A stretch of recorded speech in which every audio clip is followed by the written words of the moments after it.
সাম্প্রতিক পরিস্থিতি নিয়ে ফেনী জেলা প্রশাসকের কার্যালয়ের কুমিল্লা সেনানিবাসের GOC major general Mohammad Jahangir Alam BSP NDC পিএসসির সাথে ফেনী জেলার হিন্দু বৌদ্ধ খ্রিস্টান ঐক্য পরিষদ এবং বৈষম্য বিরোধী ছাত্র আন্দোলন এর নেতৃবৃন্দের মধ্যে আইন শৃঙ্খলা বিষয়ক একমত বিনিময় সভা অনুষ্ঠিত হয়।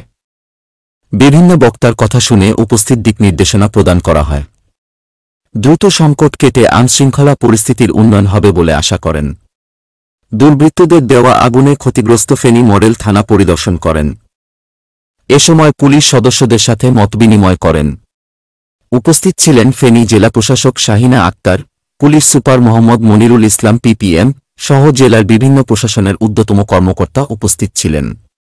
বিস্তারিত দেখুন ফেনী থেকে মোহাম্মদ সাদ্দাম হোসেন গনির প্রতিবেদনে।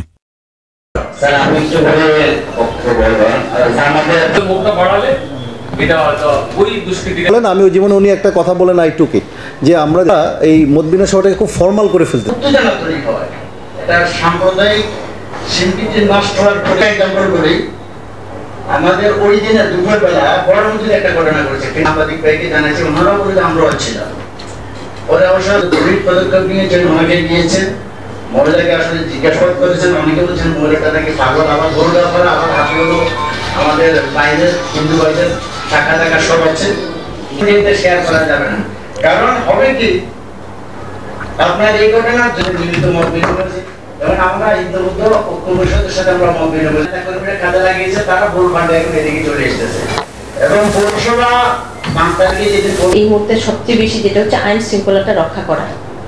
আইন শৃঙ্খলা রক্ষা করার জন্য কিন্তু আপনারা এখানে যারা আছেন, বাইরে যারা আমাদের রাজনৈতিক নেতৃবৃন্দ আছেন, সবাই কিন্তু একত্র হয়ে কাজ করছে, সবাই আসতেছেন আমাদের আমরা একত্র হয়ে এই জেলার আইন শৃঙ্খলা রক্ষা করতে চাই। সবাই বলছেন, আসছেন, বাট আপনারা কিন্তু কাজও করছেন। বিচ্ছিন্নভাবে হয়তো ওই যে যেটা বললেন টোকাইস নিয়ে বা বিচ্ছিন্নভাবে কেউ কেউ চেষ্টা করছে, এই চেষ্টাটা যেন কেউ করতে না পারে সেই জন্য আমাদের সবাইকে একসাথে কাজ করতে হবে। আর হচ্ছে শান্তি শৃঙ্খলা রক্ষা করা। এখন আইন শৃঙ্খলা এবং শান্তি শৃঙ্খলা রক্ষা করলে যেটা হবে, মানুষ সমাজ আমরা এই সমাজে যারা বসবাস করে বিভিন্ন শ্রেণী পেশার মানুষ তারা স্বাভাবিকভাবে জীবনযাপন করতে পারে। আজকে আমাদের যুব ছাত্র সমাজবিদ যারাই আছি সবারই একই দাবি, আমরা বৈষম্য বিরোধী বাংলাদেশে বড় হতে চাই, একটা সামনের বাংলাদেশে বড় হতে চাই, একটা সাম্প্রদায়িকতার বিরোধী একটা বাংলাদেশে বড় হতে চাই। এটা সবার স্বপ্ন, আমাদের সবার স্বপ্ন। আমরা সেই বাংলাদেশ অর্জনের জন্য আমরা এখানে যারা আছি বিগতদিনে ঘটনা হ্যাপেনিং ইন দ্য পাস্ট আমাদের রেসপেক্টেড চিফ আর্মি স্টাফ আমাদের প্রথমেই দুইটা ইনস্ট্রাকশন দিয়েছিলেন, একটা হলো সেভ লাইফস আর একটা look after the minorities. So এই দুইটা মূল কাজ নিয়েই কিন্তু আমরা উদয়াস্ত পরিশ্রম করছি এবং সেই সূত্রেই আপনাদের সাথে আজকে কথা বলা। তো যখন গণ্ডগোল শুরু হলো, যখন বিভিন্ন থানাতে অ্যাটাক শুরু হলো, আমাদের একসাথে কিন্তু অনেকগুলি থানাতে অ্যাটাক হয়েছে, প্রায় কুমিল্লা এরিয়ার 18টা থানাতে, সবগুলি থানাতেই অ্যাটাক হয়েছে, বাট 18টা ক্ষতিগ্রস্ত হয়েছে। তো এরকমও হয়েছে যে আগুন লাগিয়ে দিয়েছে, পুলিশ বাহিনীর সদস্যরা উপরে আছে, আমার পেট্রোল আমি মুভ করেছি, রাস্তায় ব্যারিকেডের জন্য এগোতে পারছে না, কোনো রকমে আরেক দিক দিয়ে আরেকটা পেট্রোল ওখানে যেয়ে তারপরে 26 জন পুলিশ সদস্যকে উদ্ধার করলো ইলিয়টগঞ্জ থেকে। তারপরে তিতাসের 26 জন পুলিশ সদস্য 12 ঘন্টা নেগোসিয়েশনের পরে তাদের বের করা হলো, তাদের এরকমভাবে সংক্ষুব্ধ ছিল।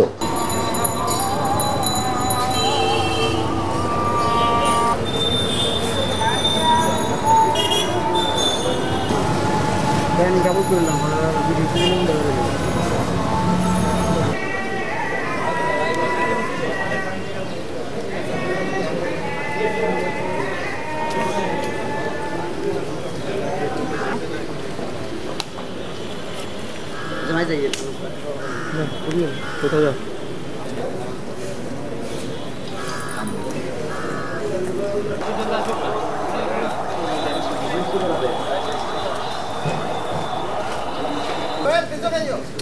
চার ইন্সপেক্টর, সাব ইন্সপেক্টর 26 জন, এএসআই 22 জন এবং কনস্টেবল 50 জন হাজির স্যার। আরামে দাঁড়াবে, আরামে দাঁড়া।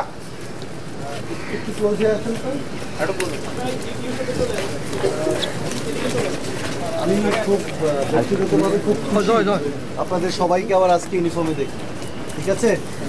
এই কয়দিন আপনারা ইউনিফর্ম ছিল না, আলহামদুলিল্লাহ আপনারা সবাই আমার আস্থা ফিরে পাচ্ছেন এবং কাজে অবদান করেছেন।